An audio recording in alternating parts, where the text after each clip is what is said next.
De Gênesis, capítulo 6. Hoje nós estamos começando uma nova série de mensagens, essa série que foi intitulada O Recomeço, a Esperança de uma Nova Criação. Essa série é a sequência de uma série que nós pregamos há algum tempo atrás, que foi do capítulo 1 até o verso 8 do capítulo 6. E hoje nós começaremos com uma primeira mensagem nessa série nova, do verso 9 até verso 22, e nós vamos fazer exposições até o capítulo 11 do livro de Gênesis. Embora a exposição será feita a partir do verso 9, irmãos, nós vamos ler desde o começo do capítulo, e vamos ler o capítulo todo, capítulo 6 do livro de Gênesis inteiro. Acompanhe com reverência e fé a leitura da palavra de Deus. Assim diz a palavra do nosso Senhor. Como se foram multiplicando os homens na terra, e lhes nasceram filhas, vendo os filhos de Deus que as filhas dos homens eram formosas, tomaram para si mulheres, as que entre todas mais lhe agradaram. Então disse o Senhor: o meu espírito não agirá para sempre no homem, pois este é carnal, e os seus dias serão 120 anos. Ora, naquele tempo havia gigantes na terra, e também depois, quando os filhos de Deus possuíram as filhas dos homens, as quais lhe deram filhos, estes foram valentes, varões de renome na antiguidade. Viu o Senhor que a maldade do homem se havia multiplicado na terra, e que era continuamente mal todo o desígnio do seu coração. Então se arrependeu o Senhor de ter feito o homem na terra, e isso lhe pesou no coração. Disse o Senhor: farei desaparecer da face da terra o homem que criei, o homem e o animal, os répteis e as aves dos céus, porque me arrependo de os haver feito. Porém, Noé achou graça diante do Senhor. Eis a história de Noé. Noé era homem justo e íntegro entre os seus contemporâneos. Noé andava com Deus, gerou 3 filhos, Sem, Cã e Jafé. A terra estava corrompida à vista de Deus e cheia de violência. Viu Deus a terra, e eis que estava corrompida, porque todo ser vivente havia corrompido o seu caminho na terra. Então disse Deus a Noé: resolvi dar cabo de toda a carne, porque a terra está cheia da violência dos homens. Eis que os farei perecer juntamente com a terra. Faze uma arca de tábuas de cipreste, nela farás compartimentos e calafetarás com betume por dentro e por fora. Deste modo a farás: de 300 côvados será o comprimento, de 50 a largura, e a altura de 30. Farás ao seu redor uma abertura de 1 côvado de altura. A porta da arca colocarás lateralmente. Farás pavimentos na arca, um embaixo, um segundo e um terceiro. Porque estou para derramar águas em dilúvio sobre a terra, para consumir toda a carne em que há fôlego de vida debaixo dos céus. Tudo o que há na terra perecerá. Contigo, porém, estabelecerei a minha aliança. Entrarás na arca tu e teus filhos, e a tua mulher e as mulheres de teus filhos. De tudo o que vive, de toda a carne, 2 de cada espécie, macho e fêmea, farás entrar na arca, para os conservares vivos contigo. Das aves segundo as suas espécies, do gado segundo as suas espécies, de todo réptil da terra segundo as suas espécies. 2 de cada espécie virão a ti para os conservares em vida. Leva contigo de tudo que se come, ajunta-o contigo, ser-te-á para alimento, a ti e a eles. Assim fez Noé, consoante a tudo o que Deus lhe ordenara. Até aqui. Vamos orar mais uma vez. Ó Senhor, estamos nós diante da Tua palavra, dessas belas narrativas, Senhor, que foram, Senhor, usadas para confrontar e demonstrar quem o Senhor é para o Teu povo, e são até hoje. Ó Deus, essas narrativas, Senhor, que precisam ser entendidas dentro de todo o corpo da Escritura, Senhor. Ó Deus, nós Te louvamos porque o Senhor nos deu histórias, e histórias comunicam, Senhor, tanto quanto ordens. Por isso, Senhor, ajuda-nos a olharmos para essas histórias e aplicarmos, Senhor, as verdades que delas saltam para a nossa vida, a fim de que nós evitemos os erros dos antigos e copiemos os acertos e aquilo que o Senhor espera que nós façamos. Ó Deus, que nessa série de histórias que serão expostas, Senhor, nós, como teu povo, aprendamos que isso diz respeito a nós, que não são histórias vazias, mas são histórias que apontam para Cristo Jesus e para o Evangelho. Alimenta-nos mais uma vez nessa manhã, confrontando o nosso coração, santificando-o, Senhor, pela Tua palavra e levando-nos a enxergar com mais clareza a glória do nosso Redentor, que também está presente no Antigo Testamento. Louvado seja o Teu nome, Senhor. Nós oramos em nome de Jesus. Amém. Meus irmãos, em 20 de outubro de 1880, faz bastante tempo, ninguém aqui era nascido. No discurso inaugural como reitor na Universidade Livre de Amsterdã, o famoso erudito Abraham Kuyper declarou: não há 1 centímetro quadrado em todo o domínio da nossa existência sobre o qual Cristo, que é soberano sobre tudo, não clame, meu. Vou repetir. Não há 1 centímetro quadrado em todo o domínio da existência humana, isto é, em todo o universo, no qual Cristo não diga, é meu. É tudo dele. Se o universo pertence realmente a Deus, se a terra pertence realmente a Deus, então ele pode fazer o que bem entende com ela. De acordo com a Escritura, irmãos, Deus criou o mundo e criou o homem e fez do mundo a habitação permanente do homem, sob a condição de que este homem fosse fiel à sua aliança. Ele falou a Adão: se você não comer, você viverá.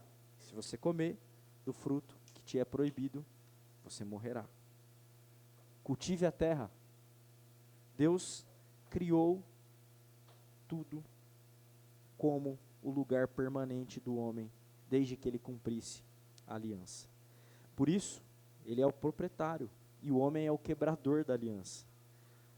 Do mesmo jeito, irmãos, que o proprietário de um imóvel pode enviar um aviso de despejo para o morador de sua propriedade, Deus pode despejar os homens que não se submetem à sua vontade e corrompem sua criação.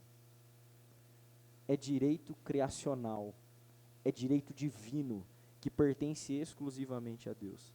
Na lei do inquilinato, uma lei humana, o proprietário executa uma ordem de despejo por falta de pagamento ou por falta de bom uso, por corromper o imóvel. Essa lei reflete o direito de propriedade e ninguém mais tem o direito de propriedade como Deus tem. É por isso que Deus pode despejar aqueles que não fazem bom uso da sua criação. É sobre isso que a gente falará hoje. Gênesis, irmãos, é o livro do começo, dos começos. Deus criou o mundo e tudo o que há nele. Ele criou todas as coisas. O homem, porém, desobedeceu a Deus e o pecado entrou no mundo, trazendo consigo o primeiro assassinato também, como nós vemos lá em Gênesis 4. Gênesis narra, desde o começo, a história de duas descendências. A descendência da mulher, aquele que pisaria a cabeça da serpente, e a descendência da serpente. Uma é de Deus, a outra é do maligno. Porém, quando essas linhagens começam a se misturar, e a terra se torna ainda mais corrompida, Deus decide dar um basta na corrupção, antes que não sobre nada. Meses atrás, e faz bastante tempo, na verdade, nós estudamos os primeiros 6 capítulos de Gênesis em uma série que foi chamada O Começo do Começo, a Gênesis da História da Redenção. Nós terminamos essa série no versículo 8 do capítulo 6, e agora nós seguiremos uma nova jornada até o capítulo 11. No sermão de hoje, meus irmãos, nós veremos que Deus, o Criador, se opõe à corrupção e justamente determina dar fim à humanidade, salvando um remanescente fiel. Vou repetir. Deus, o Criador, se opõe à corrupção e justamente, de maneira justa, determina dar fim à humanidade, salvando um remanescente fiel. No capítulo 6, de Gênesis, Deus é o protagonista, não Noé. Ele mesmo é quem dá um aviso de despejo para a humanidade. Essa narrativa, sem dúvida alguma, mantém uma conexão direta com toda a Escritura, e é isso que nós veremos ao recontar essa história bíblica. As crianças que conhecem muito bem essa história podem certamente acompanhar e entender coisas que estão mais escondidas ali, que depende de um pouco mais de estudo para a gente enxergar, mas que revela a beleza das histórias bíblicas. Deus nos deu histórias, irmãos. A maior parte da Escritura é constituída de narrativas, e essas narrativas têm muito a ensinar sobre nós mesmos, sobre Deus e principalmente sobre o Evangelho de Jesus Cristo. O verso 7, que não é um verso que faz parte da nossa exposição, já demonstrou o desejo de Deus, o que Deus faria. Ele diz que faria desaparecer da face da terra o homem que criei, o homem e o animal, os répteis e as aves do céu. Mas o verso 8 começa dizendo que Noé, porém, achou graça diante de Deus. Ao que parece, Noé era o único homem justo daquela geração toda de homens. Todo mundo estava corrompido e só Noé era o justo que se encontrava na terra. Essa é a história. Essa história de Noé agora nos é apresentada a partir do verso 9. Nos versos 9 e 10, os leitores começam então a ser informados sobre quem é esse personagem. Esse personagem que já foi mencionado lá no capítulo 5, pertencendo à genealogia de Enoque, de Enos e de Matusalém, mas nada foi dito sobre ele. Esse Noé é, de acordo com os versos 9 e 10, um homem justo e íntegro entre seus contemporâneos, e ele andava com Deus, gerou 3 filhos, Sem, Cã e Jafé. Noé é um personagem novo sendo explicado e apresentado para os leitores dessa história, dessa narrativa. Ele é mencionado, como disse, na descendência, na genealogia no capítulo 5, mas nada é dito mais profundamente sobre ele. Mas embora ele não seja conhecido, a sua descendência e as suas características não são novas. Além de ser justo, o que coloca Noé numa posição diferente dos seus contemporâneos, que são aqui descritos como corrompidos, Noé é descrito como alguém que andava com Deus. Essa é uma característica que não é nova, irmãos. Ela também foi usada para descrever Enoque no capítulo 5, no verso 22, de quem Noé era descendente. Isso indica que Noé era um herdeiro espiritual do piedoso Enoque. Vocês lembram lá de Enoque? É a única vez que é mencionada lá na genealogia do capítulo 5. Em todas as ocasiões, em todos os nomes mencionados, viveu tantos anos, teve tantos filhos e morreu. Enoque não. Enoque viveu tantos anos, teve tantos filhos, Enoque andou com Deus e já não era mais, porque Deus o tomou para si. Essa referência, colocada aqui pelo narrador, é para mostrar que há uma relação entre a conduta de Enoque e a conduta de Noé. Noé era um homem que andava com Deus. Ele era, portanto, descendente da mulher, não descendente da serpente. E ao que parece, só sobrou ele. É o que o texto está dizendo. O texto diz, irmãos, que Noé tinha 3 filhos, Sem, Cã e Jafé. Vocês já pararam para pensar que a Escritura também fala que Adão teve 3 filhos? Caim, Abel e Sete. Certo? Dos 3 filhos de Adão, um foi assassinado, mas um foi amaldiçoado. Caim. Dos 3 filhos de Noé, um foi amaldiçoado também. Cã. Nós veremos isso mais para frente. Isso não é acidental. O que o narrador está contando para a gente, irmãos? O narrador está dizendo o seguinte: Noé é o novo Adão que começará a nova criação. É isso que o narrador está contando. Mas a apresentação de Noé está ligada ao dilúvio, que demonstra que a situação não era boa. Se Deus promete que vai exterminar, a situação não era boa. Mas por que Deus vai exterminar? Então o capítulo 6 começa a responder isso de novo. Ele já mostrou no começo do capítulo 6, mas agora ele continua. Vejam o que dizem os versos 11 e 12. A terra estava corrompida à vista de Deus e cheia de violência. Viu Deus a terra e eis que estava corrompida, porque todo ser vivente havia corrompido o seu caminho na terra. O narrador está fazendo um contraponto aqui, irmãos. Um contraponto com aquilo que já foi dito em Gênesis.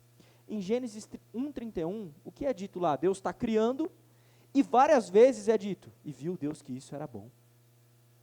Lá no versículo 31 do capítulo 1 diz assim, viu Deus tudo quanto fizera, e eis que era muito bom. Mas agora, irmãos, agora o Criador vê outra coisa. Agora ele olha e ele vê a sua criação corrompida. Corrompida aqui tem o sentido de algo estragado. Sabe quando você tem uma comida saborosa na sua geladeira, que você fez, ou a sua avó fez, ou a sua mãe fez, né? E aí você fica até ansioso para ir para a geladeira e abrir e pegar aquela comida gostosa. E de repente, você pega aquela comida e aquilo azedou. E o que deveria te trazer prazer, te traz nojo. Você faz aquele eca, que ruim. Você já teve essa sensação? Irmãos, é assim que Deus, santo e justo, estava olhando para a sua criação. A criação que deveria trazer glória e prazer a Ele. E que trouxe quando Ele terminou a obra-prima. Agora azedou. Agora trouxe o desgosto. O que você faz com a comida estragada? Você despeja. Você elimina. Você descarta. Além disso, o texto diz que a terra estava cheia de violência, aí no verso 11. Deus é aquele que produziu vida nos animais, na vegetação, e soprou a vida no próprio homem. E o que estava acontecendo? Morte. Deus produziu vida, mas o homem estava produzindo morte. A violência e a degradação sexual são sempre na Bíblia 2 sinais que antecedem o juízo divino, irmãos. Sempre são. Essas duas marcas estão presentes aqui no capítulo 6. No começo do capítulo 6, e também se você olhar o capítulo 5, nós vemos a degradação sexual. O Lameque, lá no capítulo 4 de Gênesis já, casa com 2 mulheres, o que foi o primeiro a ter mais de uma esposa, degeneração sexual. Agora, os filhos de Deus se relacionam com as filhas dos homens, no começo do capítulo 6. O que é isso? Casamento misto, degeneração sexual. E agora a violência, a morte, o assassinato. Tudo isso está presente aqui, e isso antecipa, ou isso aponta para que o juízo de Deus venha. A corrupção humana despertou a ira de Deus, por quê? Porque a corrupção humana distorce a obra original de Deus da criação. E Deus é um Deus santo, justo e bom, irmãos. Como um Deus santo, justo e bom deveria olhar para essas coisas, senão com desgosto? Ao olharmos para essa história do dilúvio, nós devemos nos perguntar, irmãos, será que a nossa geração está tão melhor do que a geração pré-diluviana, do que aquelas pessoas que viviam ali? Do que aqueles corruptos que cercavam Noé? Será que a depravação daquela época é tão pior do que a gente está vendo hoje? Será que é? Se a depravação daqueles homens, a corrupção e a violência, produziu e provocou a ira de Deus, qual será o status da paciência divina hoje? Qual será? O que garante, irmãos, que o juízo de Deus não venha sobre nós agora mesmo ou nos dias seguintes? O que garante? Nos últimos anos, se você entrar nos perfis das cidades, eu tenho feito isso às vezes para ver notícias, tenho morado em algumas cidades, né? Nova Odessa, Limeira, um tempo em Cosmópolis, São Paulo, Arthur Nogueira, e aí a gente acaba seguindo os perfis, né, de cidades para você ver notícias. E tem uma pergunta que sempre aparece em todas as cidades, só muda o nome da cidade. Você vê assim, o que está acontecendo com Arthur Nogueira? que está acontecendo com Nova Odessa, com Engenheiro Coelho, com Limeira, com Americana, com Cosmópolis? O que está acontecendo? Quando as pessoas veem notícias de violência, de depravação sexual e coisas do tipo, essa é a pergunta que as pessoas estão fazendo, irmãos. O que está acontecendo com isso? O que está acontecendo? Nós devemos refletir, irmãos, e chegar à conclusão. Nós não somos melhores do que essa geração. Não somos. Talvez você pense assim, pastor, é verdade, nossa geração, tá feia na foto, viu? Olha, mas a gente é que nem Noé. Não é. Não há ninguém aqui que seja que nem Noé. Não há ninguém. Ninguém. A descrição bíblica da integridade de Noé, irmãos, impede que a gente faça uma associação direta conosco. Se você for salvo, você não vai ser salvo pela sua justiça, mas pela de outro. Alguém infinitamente superior, inclusive a Noé. Noé era um tipo imperfeito de quem viria mais tarde. Ele tipificava, ele apontava para alguém que viria mais tarde para salvar de um juízo ainda mais feroz do que o dilúvio. Mas Noé, mesmo sendo imperfeito, era muito melhor do que a gente. Muito melhor. Eu fico assustado quando as pessoas têm uma visão muito boa delas mesmas. Eu simplesmente digo assim, ou penso, você não se conhece. Mas vamos olhar para o texto novamente, irmãos. No verso 13, o narrador então introduz o discurso de Deus. Até agora é um narrador onisciente que está relatando a história. Agora no verso 13, Deus vai falar. E o que Deus vai falar? Então disse Deus a Noé, resolvi dar cabo de toda a carne. Dar cabo aqui é dar fim, finalizar. Porque a terra está cheia da violência dos homens, eis que os farei perecer juntamente com a terra. Aqui está o aviso de despejo. Deus avisa Noé que o mundo e as pessoas que ele conhece serão exterminadas. Será que Noé não tinha um amigo lá entre aquelas pessoas que seriam afogadas daqui a algum tempo? Note, irmãos, que Noé não tem voz no texto. Se você ler essa história bonita, Noé não tem voz. Noé não fala. Por quê? Porque ele tipifica um servo obediente que abraça a vontade de Deus calado. Ele não quer Senhor, mas tem aquele lá que dá para a gente dar uma melhoradinha nele, sabe? Senhor, tem aquele... Não, Noé obedece. Ele abraça a vontade de Deus. Os versos 14 a 21 demonstram então que, embora Deus vai julgar o mundo, ele vai salvar um remanescente justificado. E a primeira ação divina é agora levantar um construtor. É por isso que ele chamou Noé. Quem que é o construtor, o instrumento da redenção? O próprio Noé. Então, dos versos 14 a 16, há ordens específicas para que Noé execute o projeto conforme a descrição dada pelo Senhor. Então, tem a medida aí. As medidas sugerem que a arca teria aproximadamente 137 metros de comprimento, 23 metros de largura e 14 metros de comprimento, 14 metros de altura, perdão. Irmãos, vocês têm noção a dimensão disso? A arca era muito grande. Para você ter uma ideia, um campo de futebol oficial FIFA tem 105 metros de um gol a outro. A arca tinha 30 metros a mais. Era muito grande. Noé só concluiu esse trabalho porque o Senhor o fez como um tipo de mediador, de redentor, para salvar um remanescente. Mas, quando a gente lê o texto bíblico, a gente não pode pensar que a gente é o primeiro leitor do texto. Quem são esses primeiros leitores? Esses primeiros leitores de Gênesis são o povo que Moisés tirou do Egito, que entraria na terra prometida.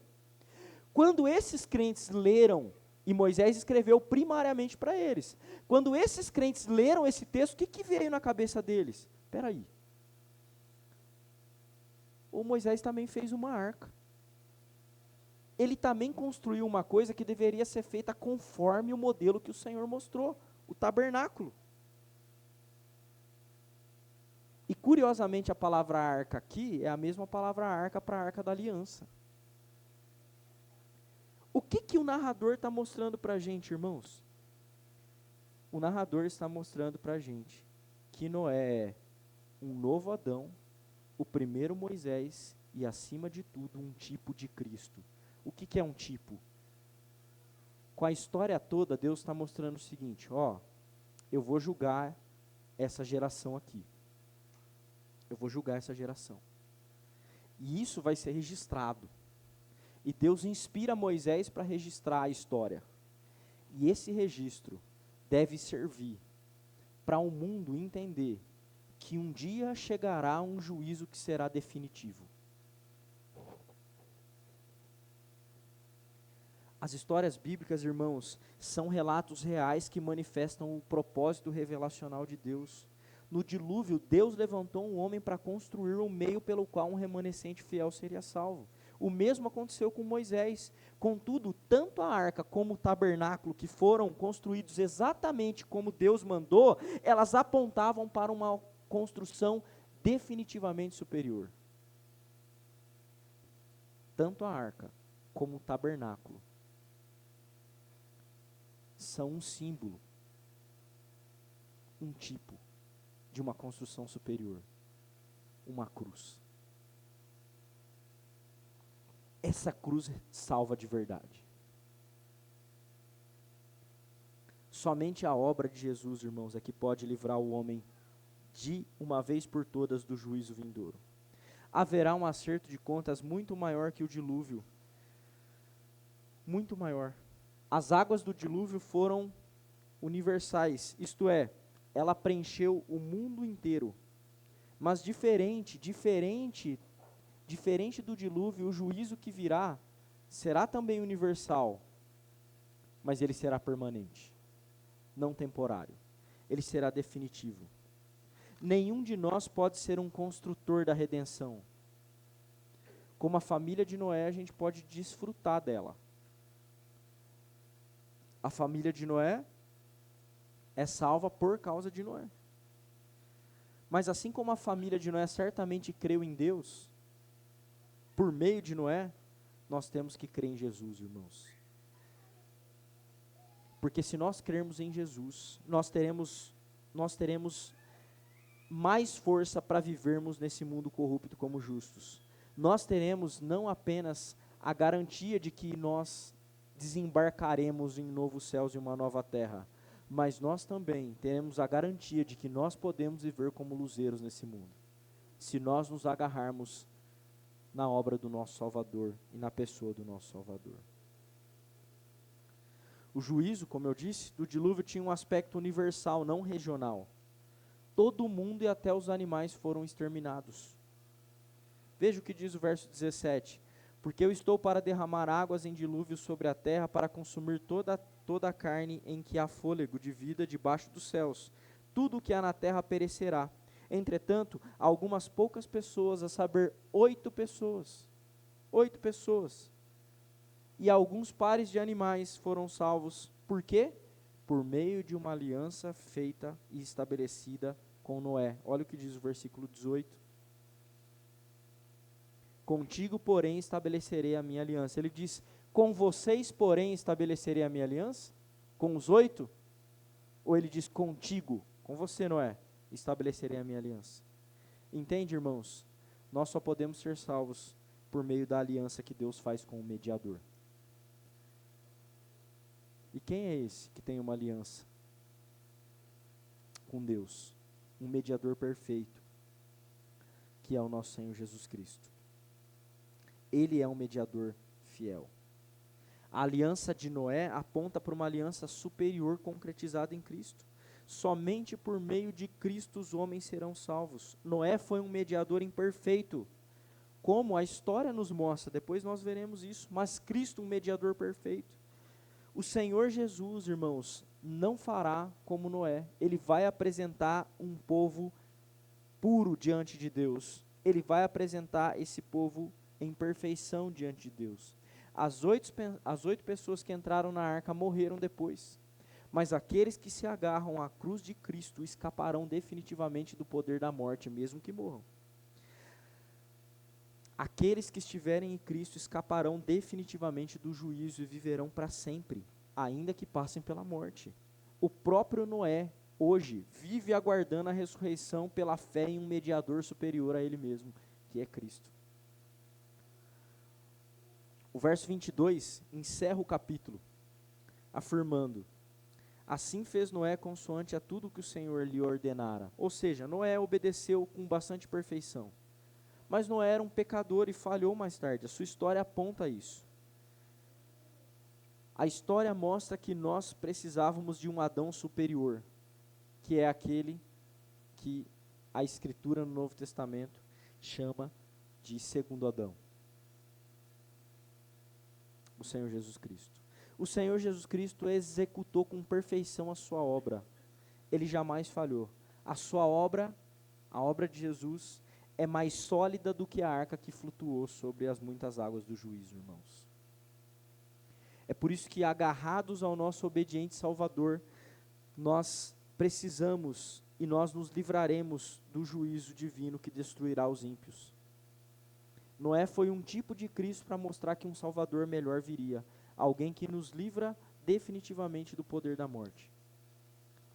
Nós sabemos, pela história de Noé e pelas promessas divinas, que o mundo não acabará em água novamente, mas Deus julgará o mundo, irmãos. O apóstolo Pedro ressalta que Deus não vai julgar o mundo com água, mas há um juízo vindouro para ser derramado sobre o mundo, e é muito pior do que o dilúvio. Muito pior. E o aviso foi dado. O aviso está sendo dado. E o próprio ensino de Jesus fala isso. Nós lemos o texto na liturgia, olha, veja lá como foi nos tempos de Noé, nos dias de Noé, assim também será a vinda do Filho do Homem. O juízo diluviano foi um juízo temporário, mas aqueles que rejeitam a Cristo receberão um juízo eterno. Eles não se afogarão em águas, mas nas angústias inimagináveis do sofrimento eterno. É um juízo muito pior. O aviso de despejo, irmãos, ecoa há milênios. E ele se torna límpido em Cristo Jesus. Deus derramará a sua ira e despejará todos os que corrompem o mundo criado pelo seu Filho. E para o seu Filho. Deus fará isso. Talvez você olhe esse discurso, né? Ou só olhar para a história. Diz assim, nossa, mas Deus matou todo mundo. Quantas pessoas tinham lá? E você diga assim, nossa, mas é difícil pensar num Deus misericordioso. Veja, irmãos, vamos pensar um pouquinho. O nosso Deus é tolerante e rico em misericórdia. E muito, muito, muito, muito, muito. O dilúvio foi uma única vez que Deus aplicou um juízo universal sobre toda a terra. Uma única vez. Ainda em Gênesis, nós vemos Deus também intervindo com um juízo regional. Lembra que ele destrói Sodoma e Gomorra? Que é regional. 2 cidades que são destruídas devido ao quê? A perversão sexual e a violência. Esses eventos do juízo, marcados na história humana, foram registrados com um propósito claro: chamar o mundo ao arrependimento. Não é que Deus não é misericordioso, Ele é muito misericordioso, porque Ele podia ter acabado tudo já há muito tempo, mas Ele está estendendo isso. Mas em Cristo, olha só o tamanho da misericórdia do nosso Deus. Em Cristo, Ele aplicou um juízo ainda mais severo. Se o próprio Cristo não fosse Deus e homem, Deus encarnado, Ele não poderia suportar o peso do juízo eterno sobre o seu corpo mortal. Irmãos, Noé foi um mediador falho, por ser apenas um homem pecador, mas Cristo era um homem justo e ao mesmo tempo Deus santo na cruz. Cristo recebe a ira de Deus em sua intensidade máxima. A cruz foi um símbolo cruel de humilhação, onde ele foi punido pelo Pai para salvar pecadores. Para que esses pecadores não fossem entregues à própria corrupção do seu coração. Em Cristo, irmãos, nós somos carregados e guardados da ira divina. Cristo é a arca na qual nós descansamos e na qual nós somos levados ao novo céu e à nova terra. Mas o juízo de Deus, esse juízo que é maior do que o dilúvio, é uma realidade iminente, irmãos, que está batendo as portas. A gente às vezes não se dá conta dessa realidade. Talvez você diga assim, mas não dá para saber quando o Cristo vai voltar. É claro que não dá, mas é sério que você acha que só o retorno de Cristo é o único lugar e o único meio da gente se encontrar com o juízo divino? Não é não, irmãos. Pessoas se encontram com o juízo divino a todo tempo pela morte. Você não sabe quanto tempo você vai viver. As pessoas que estão à sua volta também não sabem. E você não sabe quanto tempo as pessoas que estão à sua volta lá no seu trabalho, que não conhecem o Senhor, vão viver. Por quanto tempo? Você não sabe. Eu não sei se você já teve curiosidade de ver, mas cerca de 2 pessoas morrem por segundo no mundo, o que dá 150 mil a 180 mil mortes por dia. No ano, ultrapassa 55 milhões de pessoas. Nós não sabemos o número exato da população pré-diluviana que vivia lá no dilúvio, mas todos os anos um dilúvio de pessoas se encontra com Deus por meio da morte. Todos os anos. Se esse encontro vai ser favorável ou não, então depende inteiramente das pessoas estarem se agarrando à arca certa. A qual arca você se agarra? Agarre-se à cruz de Jesus, irmãos. Agarre-se ao próprio Jesus. Sabe, a vinda do Senhor será surpreendente, mas ela não é uma surpresa. A gente sabe que ela virá. Não sabe quando virá. Mas o juízo está sendo avisado há muito tempo. O aviso de despejo tem sido dado através de uma série de eventos históricos que não podem ser ignorados. Se você está aqui hoje, então você precisa buscar se assegurar de que você está se agarrando a Cristo, não às suas próprias obras e nem a uma ideia falha de que não vai haver juízo no final. Irmãos, o ensino de Jesus ressaltou várias vezes que o seu retorno será surpreendente. O que a gente deve fazer com tudo isso que a gente lê na história de Noé? Essa verdade nos deve dirigir de 2 modos.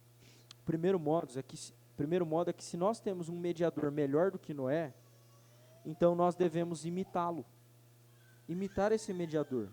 Nós devemos viver num mundo corrompido à espera do seu retorno. E como viver à espera? Ansiando pelo seu retorno, não meramente para que a gente se livre das dores do mundo, mas para que o mundo contemple quem é o nosso Redentor. Ansiar pelo retorno de Cristo implica em viver uma vida santa, diferente deste mundo que já recebeu o seu aviso de despejo.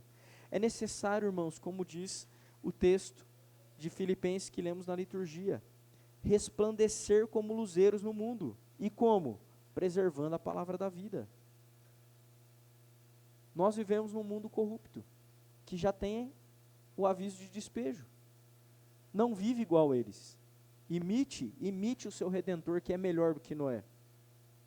O Novo Testamento também afirma que Noé foi um pregador da justiça. Não sei quantos de vocês se lembram desse texto, mas o texto é muito claro dizendo que Noé foi um pregador da justiça.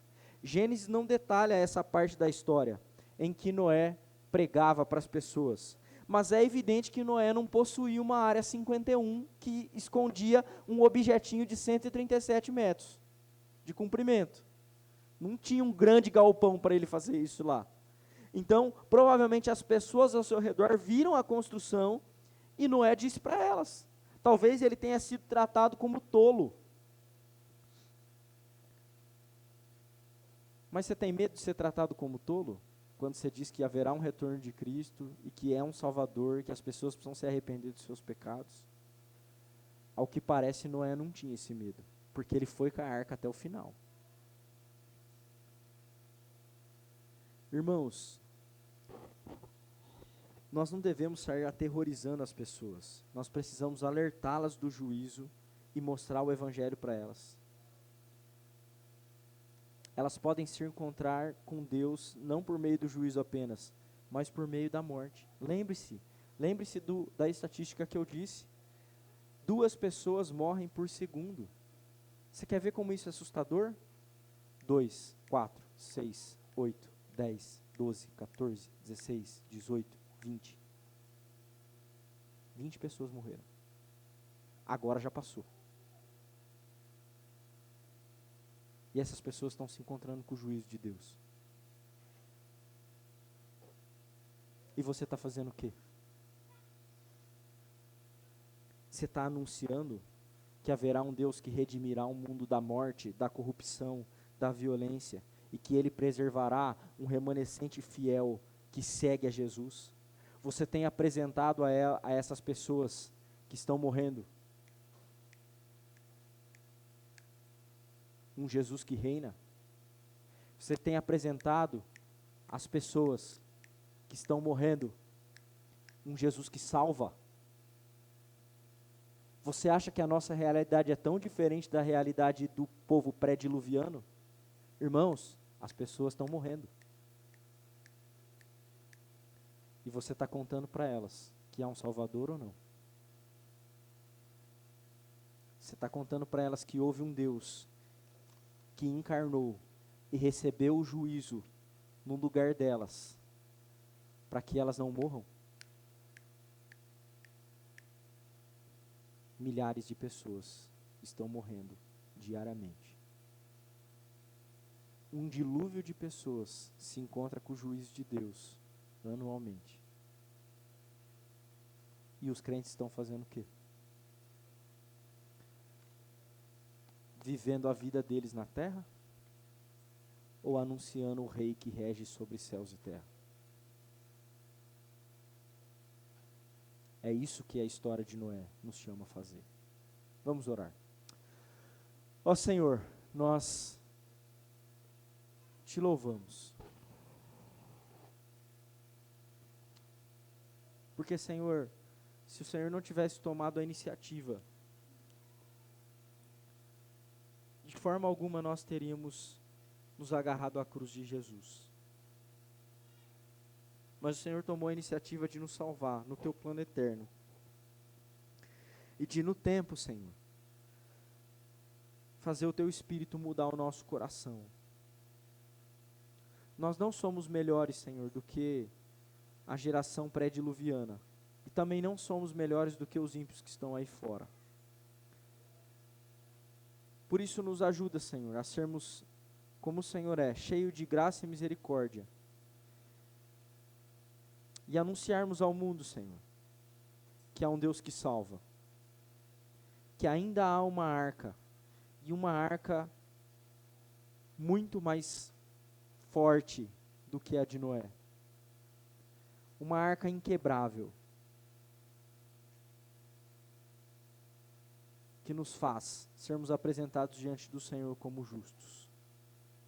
Cristo e a sua obra. Ó Deus, habilita-nos para sermos pregadores da justiça, como a tua palavra diz que Noé foi.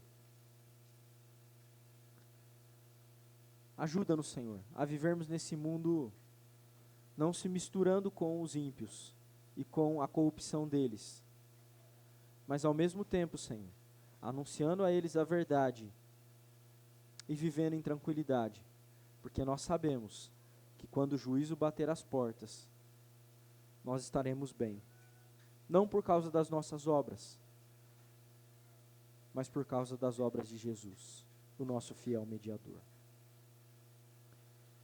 Que vivamos, Senhor, nessa esperança, hoje e sempre. Assim nós oramos em nome de Cristo Jesus. Amém.